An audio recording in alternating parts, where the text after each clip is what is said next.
Ouais, bon calmos, hein. Amical de l'animal, bonjour. Vous adorez vos animaux de compagnie, vous les considérez comme vos enfants. Ils ont le droit à cadeaux de Noël et à du rap de gigot le jour de leur anniversaire. Ça tombe bien, moi aussi.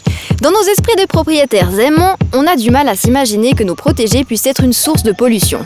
Eh bien, une étude néo-zélandaise menée par Brenda et Robert Veil de l'université de Wellington nous prouve qu'on a tort de sous-estimer l'impact de mistigris et de médor. La vérité, c'est qu'un chien de taille moyenne, comme un golden par exemple, engloutit à lui tout seul un peu plus de 180 kg de viande et 60 kg de céréales par an. Eh bien, en équivalent CO2, cette consommation représente le double de la dépense énergétique d'un gros 4x4. Nos deux scientifiques ont fait le calcul pour qu'on comprenne bien. Entre les aliments donnés au bétail destinés à finir en croquettes et les céréales qui les composent, il faut 8400 m² de terres agricoles pour nourrir un chien sur une année.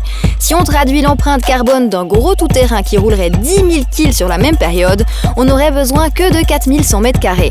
En suivant cette même logique, pour nourrir un chat pendant un an, il faut 1500 m² de terre. En équivalent CO2, on peut comparer ça à la dépense énergétique d'une VV Golf. Un cochon d'Inde, quant à lui, s'apparentera à un écran plasma et un poisson rouge à 2 téléphones portables. Les chats ont beau être moins polluants que les chiens, ils sont bien plus sournois.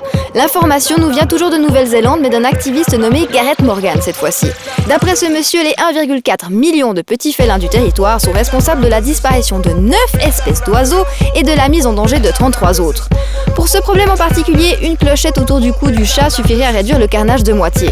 Mais pour ce qui est du reste, c'est à nous, propriétaires, de nous responsabiliser et de compenser les émissions de nos compagnons par des actions quotidiennes, comme se passer d'un sèche-linge, réduire sa consommation de viande rouge ou boycotter les ascenseurs et les faire à repasser. On n'a qu'une planète, hein, va falloir faire avec, ok?